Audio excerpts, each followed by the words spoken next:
2022 की तबाहकुन बारिशों और सैलाब को 3 साल गुजर जाने के बावजूद मुतासिरा मजदूर के घर की तामीर मुकम्मल न हो सकी।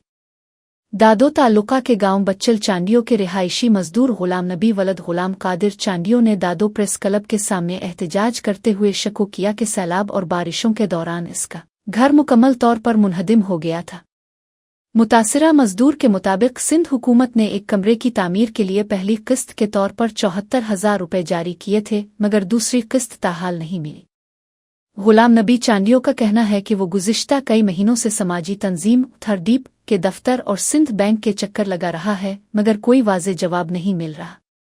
उनका मजीद कहना था कि समाजी तंजीम के मुताबिक दूसरी किस्त बैंक में मुंतकिल हो चुकी है, जबकि बैंक इंतज़ामिया का मुअक्किफ है कि रकम ताहाल मौसूल नहीं हुई। मजदूर ने ज़िलाई इंतज़ामिया, सिंध हुकूमत और चेयरमैन पीपल्स पार्टी बिलावल भुट्टो जरदारी से मुतालबा किया कि जल्द अज जल्द मुरम्मत के लिए जारी रकम फराहम की जाए ताकि वो अपने ख़ानदान को छत फराहम कर सके।